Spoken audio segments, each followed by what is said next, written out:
اعوذ باللہ من الشیطان الرجیم بسم اللہ الرحمن الرحیم ثم انزل علیکم من بعد الغم امنۃ، پھر اس غم کے بعد اللہ تعالیٰ نے تم پر ایک اونگ نیند سی طاری کر دی، نعاسن امنۃ نعاسن یغشی طائفۃ منکم، کہ جو تم میں سے ایک گروہ کے اوپر جو ہے وہ طاری ہو گئی۔ اور یہ نیند جو آتی ہے یہ اطمینان قلب کا مظہر ہوتی ہے، کہ جیسے اب سب کچھ انسان نے بھلا دیا اور یہ کہ اس کی کیفیت جو ہے ہو گئی ہے، تو یہ اللہ کی رحمت کے طور پر ہوا۔ وَطَائِفَةٌ قَدْ أَهَمَّتْهُمْ أَنفُسُهُمْ يَظُنُّونَ بِاللَّهِ غَيْرَ الْحَقِّ، البتہ ایک گروہ ایسا تھا کہ جنہیں اپنی جانوں کی پڑی ہوئی تھی اور وہ اللہ کے بارے میں ناحق گمان کر رہا تھا، ظن الجاہلیہ، جہالت والے گمان کر رہا تھا۔ یعنی اگر کوئی بچے کھچے منافقین بھی رہ گئے تھے عبداللہ ابن ابی کے 3 سے آدمیوں کے جانے کے بعد، اگر کوئی 2-4 ہوں تو ان کا حال یہ تھا کہ اس وقت انہیں اپنی جانوں کے لالے پڑے ہوئے تھے، جب یہ کیفیت ہو تو وہ اونگ کیسے آئے گی؟ تو ان کا تو حال یہ تھا کہ ان کے دل میں وسوسے آ رہے تھے کہ اللہ نے تو مدد کا وعدہ کیا تھا، وہ مدد تو پھر جھوٹی ہو گئی، بات تو اللہ کا جو ہے اللہ کی بات سچی ثابت نہیں ہوئی، ظن جاہلیت ان کے دماغوں میں پیدا ہو رہا تھا۔ وَطَائِفَةٌ قَدْ أَهَمَّتْهُمْ أَنفُسُهُمْ، انہیں اپنی جانوں کے لالے پڑ گئے، يَظُنُّونَ بِاللَّهِ غَيْرَ الْحَقِّ ظَنَّ الْجَاهِلِيَّةِ، وہ اللہ کے بارے میں گمان کر رہے تھے ناحق، کیونکہ جاہلیت کا ظن تھا۔ يَقُولُونَ هَلْ لَنَا مِنَ الْأَمْرِ مِنْ شَيْءٍ، اور وہ کہہ رہے تھے کہ ہمارے لیے بھی کوئی اختیار میں حصہ ہے یا نہیں۔ ہو سکتا ہے یہ وہ لوگ ہوں جنہوں نے اس وقت بھی مشورہ دیا تھا کہ جیسے حضور کی رائے تھی کہ مدینے کے اندر ہی محصور رہ کر جنگ کی جائے، ہماری بات نہیں مانی گئی تو ہمارا بھی کوئی اختیار ہے کہ نہیں، ساری بات محمد کی چلے گی صلی اللہ علیہ وسلم۔ یہ بھی جماعتی زندگی میں ہوتا ہے، انسان جو ہے پسند نہیں کرتا، ہر شخص چاہتا ہے میری بات بھی ہو، میری بات کو بھی مانا جائے، میری رائے جو ہے وہ بھی چلے۔ آخر ہم سب اپنے امیر کی رائے ہی مانتے رہے، کیسے ہوگا؟ تو حل لنا من الامر من شیء، وہ ہمارے بھی اختیار میں کچھ ہے یا نہیں، ہمارا بھی کوئی اختیار ہے کہ نہیں۔ قل، کہہ دیجئے، ان الامر کلہ للہ، امر اور اختیار تو کل کا کل اللہ کے لیے ہے۔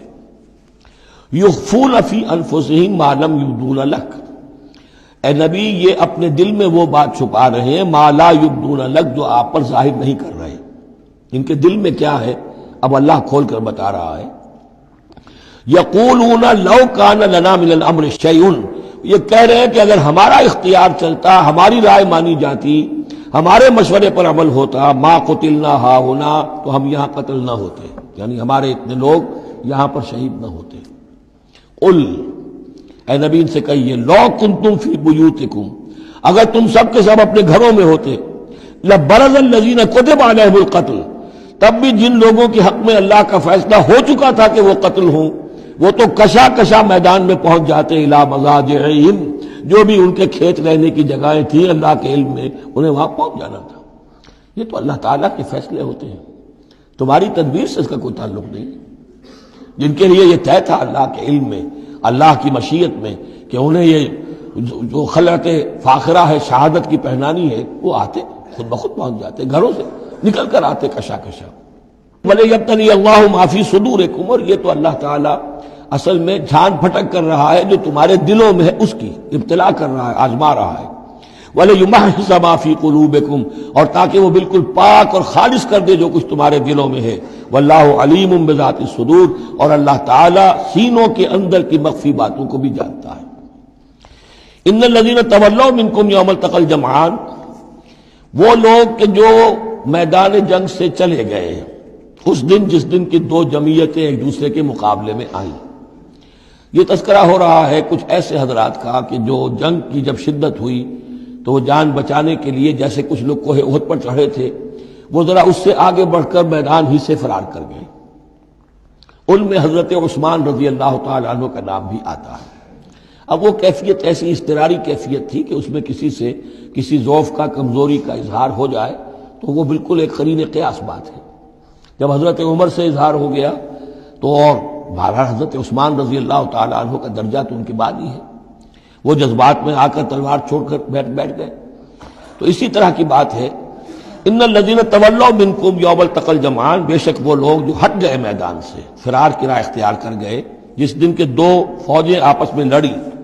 انما استزلهم الشیطان بعد ما کسبوا، یہ اصل میں شیطان نے ان کے پاؤں پھسلا دیے تھے ان کے بعض افعال کی وجہ سے. کوئی کسی وقت تقصیر ہو گئی ہے، کوئی کوتاہی کسی وقت ہو گئی ہے، وہ ہر ایک سے ہو سکتی ہے، معصوم تو صرف نبی ہوتے ہیں.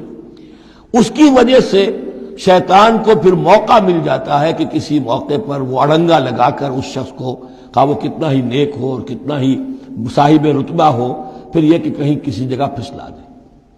وَلَقَدْ عَفَا اللَّهُ عَنْهُمْ، اللہ انہیں معاف کر چکا ہے.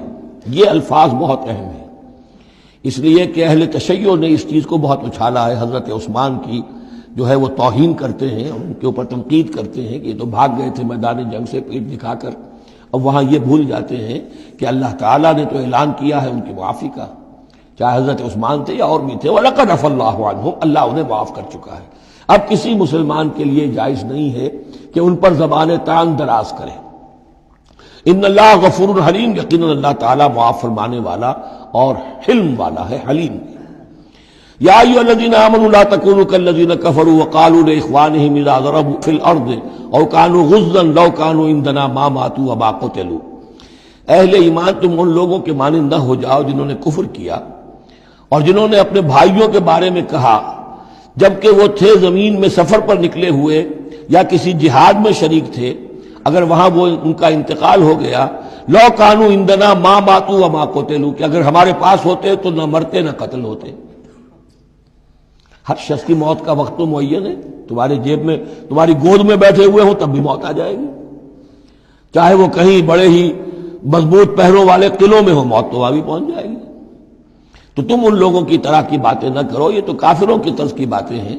اگر ہمارے پاس ہوتے، اگر جنگ میں نہ جاتے تو بچ جاتے، یوں ہو جاتا تو یوں ہو جاتا. یہ ساری باتیں در حقیقت جیسے ایک حدیث میں آتا ہے، حضور نے فرمایا ان کلمۃ لو تفتح عمل الشیطان، یہ لو کاش یوں ہو جاتا، کاش ایسے ہو جاتا تو یوں ہو جاتا، یہاں سے اس کلمے ہی سے شیطان کا عمل شروع ہو جاتا ہے.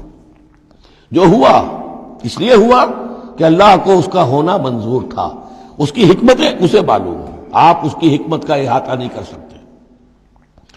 یا ایھا الذین آمنوا لا تکونوا کالذین کفروا وقالوا لاخوانہم اذا ضربوا فی الارض او کانوا غزا لو کانوا عندنا ما ماتوا وما قتلوا لیجعل اللہ ذلک حسرۃ فی قلوبہم.